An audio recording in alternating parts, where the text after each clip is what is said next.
नमस्कार, आप देख रहे हैं डीडी न्यूज। मैं हूं आपके साथ भावना नैयर। देश और दुनिया की बड़ी और अहम खबरों को लेकर हम हाजिर हैं। शुरुआत करते हैं बुलेटिन की टॉप हेडलाइंस के साथ। रक्षा मंत्री राजनाथ सिंह की पाकिस्तान को दो टूक, अब केवल आतंकवाद और पीओके पर होगी चर्चा। साथ ही भरोसा जताया कि हमारा ही अंग पीओके स्वयं ही लौटकर भारत में आएगा।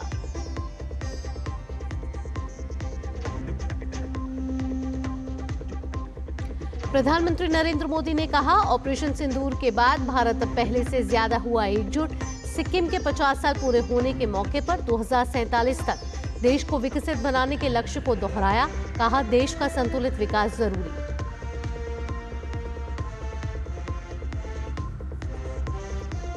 प्रधानमंत्री मोदी आज पश्चिम बंगाल और बिहार में करेंगे हजारों करोड़ रुपए के प्रोजेक्ट्स की शुरुआत। अलीपुरद्वार में जनसभा और पटना में आज रोड शो का भी कार्यक्रम।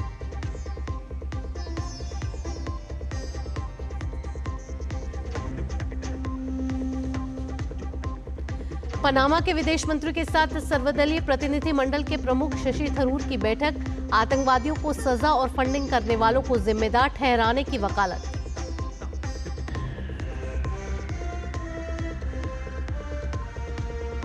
और अमेरिकी राष्ट्रपति ट्रंप को दोहरा झटका, गैर कानूनी बताते हुए टैरिफ प्लान पर अदालत ने लगाई रोक। एलॉन मस्क ने भी छोड़ा सरकार का साथ।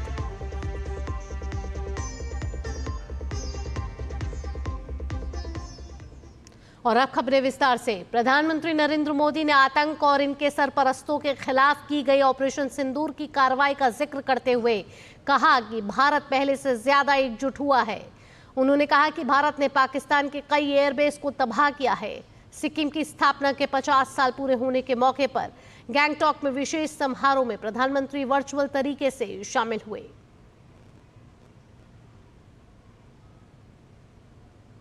आज पूरी दुनिया देख रही है कि भारत पहले से कहीं ज्यादा एकजुट है। हमने एकजुट होकर आतंकियों और उनके सरपरस्तों को साफ संदेश दिया है। उन्होंने हमारे बेटियों के माथे से सिंदूर पहुंचकर उनका जीना हराम कर दिया। हमने आतंकियों को ऑपरेशन सिंदूर से करारा जवाब दिया है।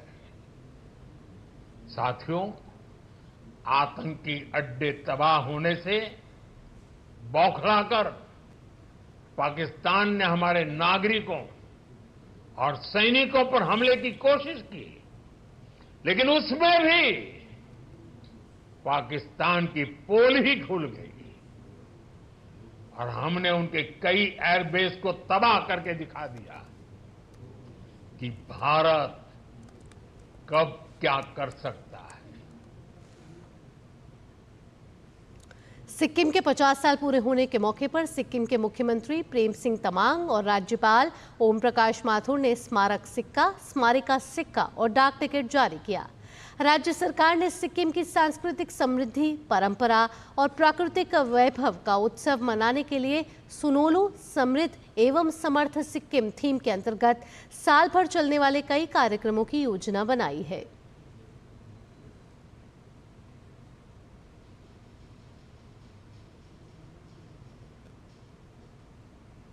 सिक्किम की 50वीं वर्षगांठ पर प्रधानमंत्री मोदी ने राज्य में कई विकास परियोजनाओं का शिलान्यास और उद्घाटन किया।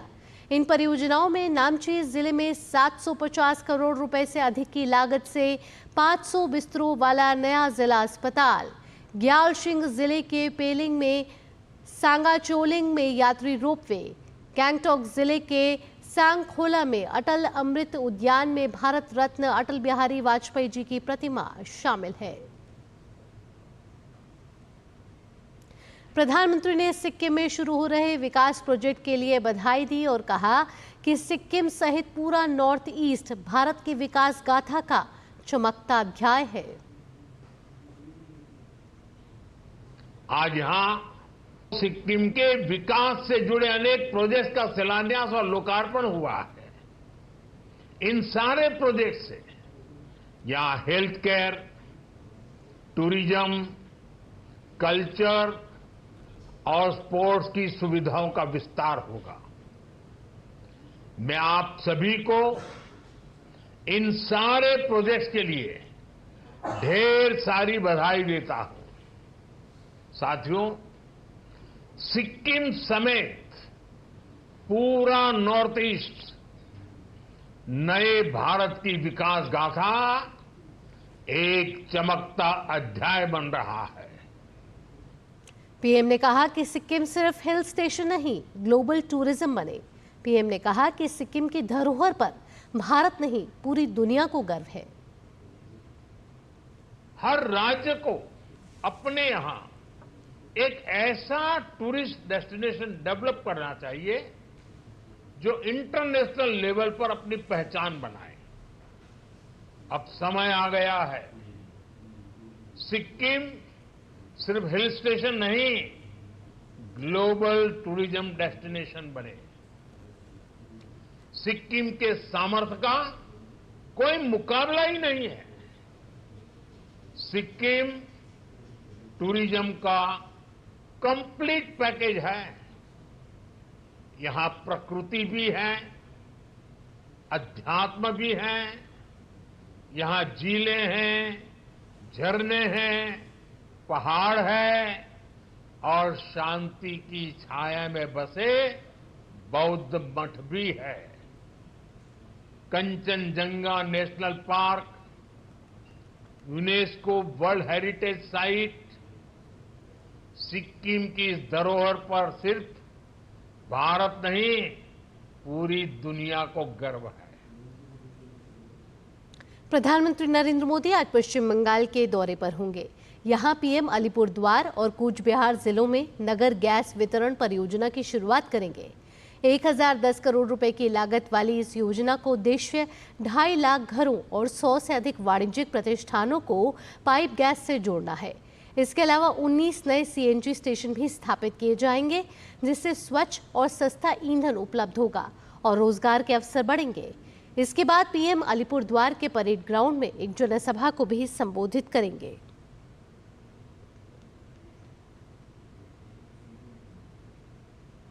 पश्चिम बंगाल का दौरा करने के बाद प्रधानमंत्री आज पटना जाएंगे। बिहार में प्रधानमंत्री का 2 दिन का दौरा है। आज पहले दिन पटना एयरपोर्ट के नए टर्मिनल का उद्घाटन करेंगे, फिर एक रोड शो भी होगा। प्रधानमंत्री नरेंद्र मोदी 2 दिवसीय बिहार की यात्रा पर होंगे। राज्य में 50,721 करोड़ 23 लाख रुपए की परियोजनाओं का वे उद्घाटन और शुभारंभ करेंगे, जिसमें 36,915 करोड़ की 4 योजनाओं का उद्घाटन और 9 योजनाएं जिसकी लागत 12,952 करोड़ रुपए है, उसका शिलान्यास होगा।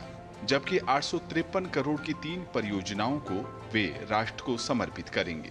प्रधानमंत्री जी जहां भी जाते हैं उस क्षेत्र की बहुत सारी सौगातें देते हैं और माननीय प्रधानमंत्री जी लगभग 48,000 करोड़ की यहां से शिलान्यास और लोकार्पण कर रहे हैं।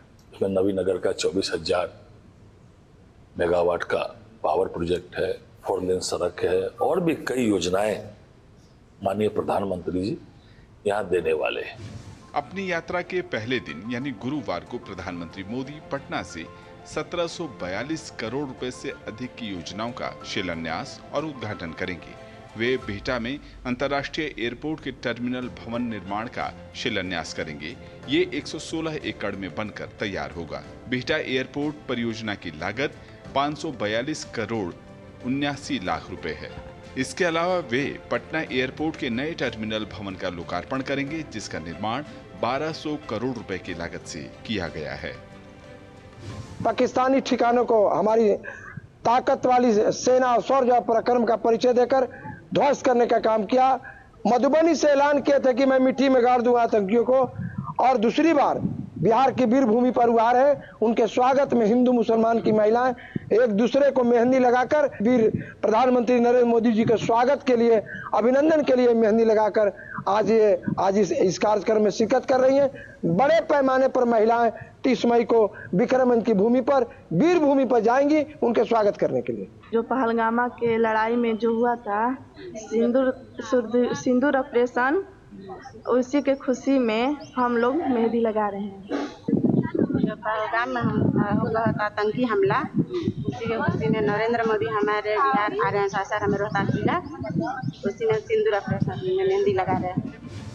शुक्रवार को प्रधानमंत्री औरंगाबाद के नवीनगर में एनटीपीसी के फेज 2 के तहत 800 मेगावाट की 3 बिजली इकाइयों का शिलान्यास करेंगे, जिसकी लागत 29,930 करोड़ रुपए की है।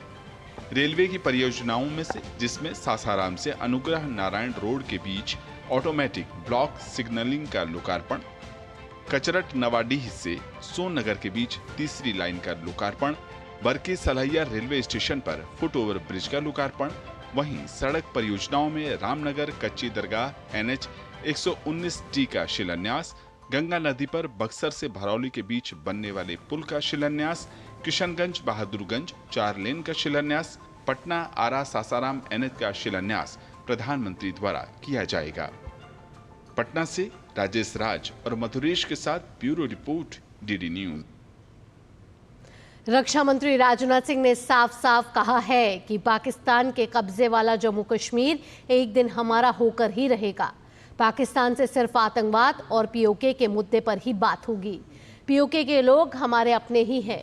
POK एक दिन खुद कहेगा कि हम भारत का हिस्सा हैं। रही बात आतंकवाद की, तो अब भारत इसे कतई बर्दाश्त नहीं करेगा। हर साजिश का मुंह तोड़ जवाब दिया जाएगा। राजनाथ सिंह ने नई दिल्ली में भारतीय उद्योग परिसंघ के वार्षिक व्यापार शिखर सम्मेलन 2025 को संबोधित करते हुए कहा कि आतंकवाद के खिलाफ भारत की रणनीति बदली है और अब पाकिस्तान से केवल आतंकवाद और POK पर बात होगी। हमने आतंकवाद के खिलाफ भारत की स्ट्रेटजी और रिस्पांस दोनों को रीडिजाइन और रीडिफाइन किया है। हमने पाकिस्तान के साथ अपने एंगेजमेंट और स्कोप ऑफ डायलॉग को रिकैलिब्रेट किया है। अब जब भी बात होगी, केवल आतंकवाद पर बात होगी, POK पर बात होगी और किसी दूसरे मुद्दे पर पाकिस्तान के साथ बात नहीं होगी। रक्षा मंत्री ने साथ ही कहा कि हमारा ही अंग POK एक दिन खुद लौटकर भारत में आएगा। पाक ऑक्युपाइड कश्मीर के लोग वो हमारे अपने हैं, हमारे परिवार का हिस्सा है। हम प्रधानमंत्री के श्री नरेंद्र मोदी जी की एक भारत श्रेष्ठ भारत के संकल्प के लिए पूरी तरह से प्रतिबद्ध हैं और हमें यह पूर्ण विश्वास है कि हमारे वो भाई जो आज हमसे भौगोलिक और राजनीतिक रूप से अलग हैं, वो भी अपने स्वाभिमान, आत्मा की आवाज और स्वेच्छा से भारत की मुख्य धारा में कभी न कभी जरूर वापस लौटेंगे। भारत हमेशा ही दिलों को जोड़ने की बात करता है और हमें विश्वास है कि प्रेम, एकता और सत्य के मार्ग पर चलकर वह दिन दूर नहीं जब हमारा ही अंग POK स्वयं लौटकर कहेगा, मैं भारत हूं, भारत ही हूं, मैं वापस आऊंगा और वापस आया हूं। POK की भारत से एकजुटता इस देश की सांस्कृतिक, सामाजिक और आर्थिक समृद्धि पर निर्भर करती है। राजनाथ सिंह ने देश की चौथी अर्थव्यवस्था बनने पर कहा कि इसका मतलब दुनिया का भारत पर और भारत का अपने ऊपर लगातार बढ़ते भरोसे की ये बात है। मैं आप सभी को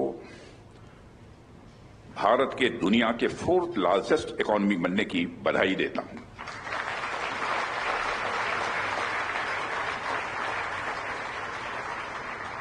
मुझे याद है कि पिछली बार जब मैं आप सभी के बीच आया था, तब हमारी इकोनॉमी दुनिया में 5वें नंबर पर थी।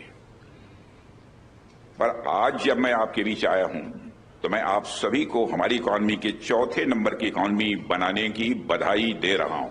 अगली बार जब मैं आप सभी के बीच आऊं, तो मैं नई बधाई के साथ आप सबके बीच आऊं, ऐसी मेरी बस कामना है, यही हमारी इच्छा है।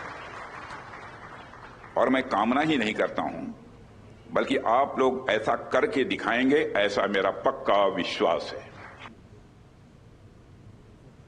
रक्षा मंत्री राजनाथ सिंह ने कहा कि हम और भी बहुत कुछ कर सकते थे, परंतु शक्ति और संयम, इन दोनों के समन्वय का हमने दुनिया के सामने एक शानदार उदाहरण पेश किया। साथियों, आपने देखा कि किस तरह हमने पहले आतंकी ठिकानों को और उसके बाद दुश्मन के सैन्य अड्डों, एयर बेसिस को तबाह किया। वैसे साथियों, करने को हम कुछ और भी कर सकते थे,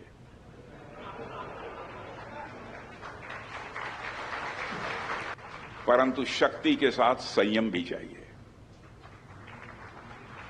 शक्ति और संयम, इन दोनों का समन्वय का हमने दुनिया के सामने एक शानदार उदाहरण पेश किया है। कश्मीर में स्पेशल ऑपरेशन ग्रुप को एक बड़ी सफलता हासिल हुई है। सुरक्षा बलों की त्वरित और रणनीतिक कार्रवाई के कारण 2 लश्कर हाइब्रिड आतंकवादियों इरफान बशीर और उजैर सलाम को सफलतापूर्वक पकड़ लिया गया है।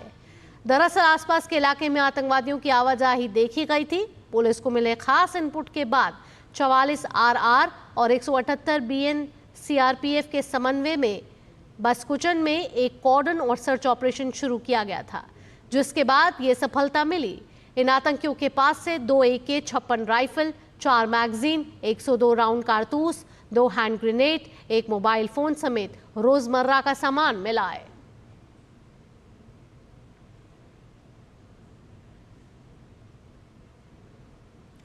आगे बढ़ते सीबीआई ने भ्रष्टाचार से जुड़े एक मामले में मुंबई के लोअर परेल स्थित पासपोर्ट सेवा केंद्र के जूनियर पासपोर्ट सहायक और एक एजेंट समेत 2 आरोपियों को गिरफ्तार किया है। इन दोनों पर रिश्वत के बदले फर्जी दस्तावेजों के आधार पर पासपोर्ट जारी करने का आरोप है। सीबीआई ने पीएसके के कार्यालय सहायक और साथ ही पासपोर्ट एजेंट के रूप में काम करने वाले अन्य व्यक्ति के खिलाफ मामला दर्ज किया है। एफआईआर में आरोप लगाया गया था कि वर्ष 2023-24 के दौरान उक्त आरोपी लोक सेवक ने अन्य निजी व्यक्तियों के साथ मिलकर आपराधिक साजिश रची और उक्त आपराधिक साजिश को आगे बढ़ाते हुए पासपोर्ट संबंधी कार्य करने के लिए अनुचित लाभ प्राप्त किया। जांच में यह भी पाया गया कि 7 अज्ञात व्यक्तियों ने आवेदक बनकर पासपोर्ट कार्यालय में अपने पते और पहचान प्रमाण के रूप में आधार कार्ड की प्रति, पैन कार्ड की प्रति, बैंक खाता विवरण और जन्म प्रमाण पत्र जैसे जाली दस्तावेज जमा करवाए थे। जांच के दौरान उनके द्वारा उपलब्ध कराए गए सभी दस्तावेज भी जाली पाए गए हैं।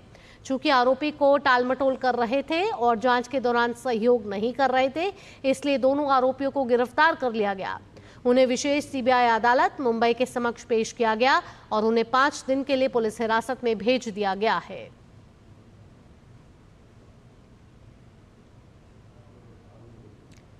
तो मुंबई में फर्जी पासपोर्ट मामले में 2 लोगों को गिरफ्तार किया गया है। सीबीआई को बड़ी सफलता यहां हासिल हुई है।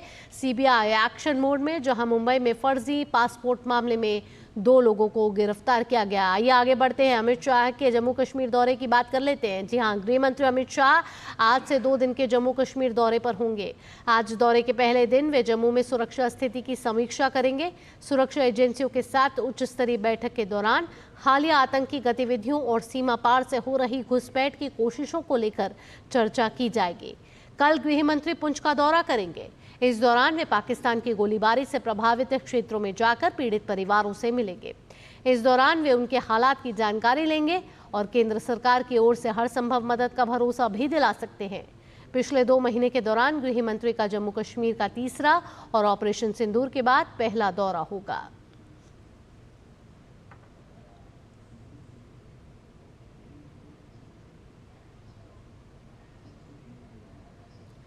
आगे बढ़ते हैं, आज ओडिशा के पुरी से विकसित कृषि संकल्प अभियान की शुरुआत हो गई। 15 दिनों के इस अभियान के दौरान केंद्रीय कृषि मंत्री करीब 20 राज्यों में प्रवास करेंगे और किसानों और वैज्ञानिकों का उत्साहवर्धन करने के साथ ही उनसे सीधा संवाद भी करेंगे। इस अभियान की शुरुआत से पहले केंद्रीय मंत्री शिवराज सिंह चौहान ने श्री जगन्नाथ मंदिर पहुंचकर दर्शन किए। उन्होंने कहा कि देश में अन्न के भंडार भरे रहें, किसानों की आय बढ़े, इसके लिए वे गांव-गांव निकल रहे हैं। वैज्ञानिक अब लैब में नहीं बैठेंगे बल्कि लैंड तक पहुंचेंगे। प्रधानमंत्री नरेंद्र मोदी जी के नेतृत्व में कृषि और किसान कल्याण की नीतियों के कारण आज देश का खाद्यान्न का भंडार भरपूर है। गेहूं, चावल, मक्का, सोयाबीन, मूंगफली, रिकॉर्ड उत्पादन हुआ है। भारत के कृषि वैज्ञानिक जो 16,000 की संख्या पे है। अब लैब में नहीं बैठेंगे, आज लैब से लैंड की तरफ जाएंगे, मतलब गांव में किसानों के पास जाएंगे। विकसित कृषि संकल्प अभियान आज पुरी की इस पवित्र धरा से प्रारंभ हो रहा है। बुलेटिन में वक्त हो चला एक छोटे से ब्रेक का, जल्द हाजिर होते हैं। सुनो, एक अच्छी इंश्योरेंस पॉलिसी एआई से पूछते हैं। एक ऐसी पॉलिसी जिसमें प्रीमियम पेमेंट हो लिमिटेड पर इनकम आती रहे लाइफ टाइम। LIC का जीवन उत्सव। एक ऐसी पॉलिसी जो दे होल लाइफ इंश्योरेंस कवर भी। LIC का जीवन उत्सव।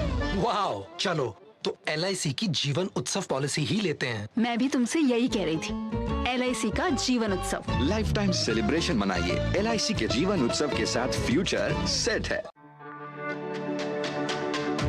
मेरी पसंद, मेरी पसंद, मेरी पसंद, मेरी पसंद, हमारी पसंद, हम सबकी पसंद। मजबूत देश का मजबूत सरिया हो गया स्टील। जो लक्ष्य चुना था समझ आने लगा है। GLA यूनिवर्सिटी, उच्च लक्ष्यों की निश्चित प्राप्ति। ब्रेक के बाद आपका स्वागत है। ओडिशा के सुंदरगढ़ जिले में पत्थर की खदान में सामग्री ले जा रहे एक वाहन से दिन दहाड़े करीब 500 किलोग्राम विस्फोटक लूट लिया।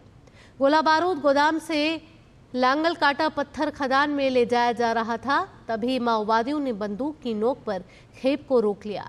लूट के दौरान उन्होंने वाहन के चालक का अपहरण कर लिया। केंद्रीय रिजर्व पुलिस बल के सुरक्षा कर्मियों ने तुरंत इलाके की घेराबंदी की और तलाशी अभियान शुरू किया, जिसे सुरक्षा चिंताओं के कारण रात होने के बाद स्थगित कर दिया गया। ये पहली बार नहीं है जब इस इलाके में ऐसी घटना हुई है। 7 साल पहले भी इसी तरह की लूट की घटना हुई थी, जब माओवादियों ने इसी स्थान से विस्फोटक लूटे थे। बाद में पुलिस ने चोरी की गई सामग्री बरामद कर ली थी। हाल की घटना के मद्देनजर पुलिस और अर्धसैनिक बल हाई अलर्ट पर है।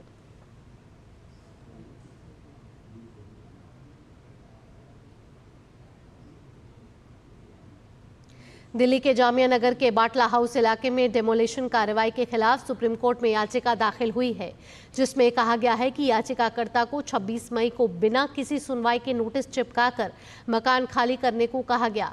चीफ जस्टिस की अध्यक्षता वाली बेंच के सामने याचिका दाखिल की गई और मामले पर जल्द से जल्द सुनवाई करने की अपील की गई। चीफ जस्टिस ने अगले हफ्ते सुनवाई का भरोसा दिया। भारतीय प्रौद्योगिकी संस्थान दिल्ली ने 12 वर्षों में पहली बार अपने अंडर ग्रेजुएट, पोस्ट ग्रेजुएट और PhD कोर्सेज के पाठ्यक्रमों को संशोधित किया है। ये बदलाव छात्रों पर पढ़ाई के बोझ को कम करने और उद्योग जगत की ज़रूरतों को ध्यान में रखते हुए किए गए हैं। 2 साल तक चली प्रक्रिया और छात्रों, शिक्षकों, पूर्व छात्रों और उद्योग जगत के विशेषज्ञों से मिले फीडबैक के आधार पर पाठ्यक्रमों में संशोधन किया गया है। संशोधित पाठ्यक्रम आगामी 2025-26 शैक्षणिक सत्र से लागू किए जाएंगे। IIT दिल्ली के निदेशक प्रोफेसर रंगन बैनर्जी ने बताया कि संशोधित पाठ्यक्रम संस्थान के छात्रों के लिए लचीलापन, व्यवहारिक शिक्षा और आर्टिफिशियल इंटेलिजेंस जैसे उभरते हुए तकनीकी क्षेत्रों में प्रशिक्षण पर जोर देता है। जो सारी चेंजेस हो रही है सोसाइटी में, नई जो डेवलपमेंट्स है, आर्टिफिशियल इंटेलिजेंस जो रिक्वायरमेंट्स है, उसी के हिसाब से स्टूडेंट्स को ज़्यादातर फ्लेक्सिबिलिटी, चॉइस और सस्टेनेबिलिटी, आर्टिफिशियल इंटेलिजेंस ये सब करिकुलम में ऐड की गई है। और हमारी जो bachelors program, masters program, PhD program, सभी program students, faculty, alumni, industry सभी की ओपिनियन ली गई है। एग्जिस्टिंग प्रोग्राम्स पे ग्लोबली क्या प्रोग्राम हो रही है, ये सब देख के हमारे फ्यूचर रेडी ग्रेजुएट्स बनाने के लिए नई करिकुलम अभी जुलाई से शुरू हो जाएगी। पूर्वोत्तर राज्य असम में भारी बारिश का असर जनजीवन पर पड़ने लगा है। दरअसल बंगाल की खाड़ी के उत्तर पश्चिम में बने निम्न दबाव क्षेत्र का असर आसपास के इलाकों में पड़ रहा है। आज सुबह से ही हो रही भारी बारिश के कारण गुवाहाटी शहर के कई हिस्सों में जलभराव की स्थिति बनी हुई है।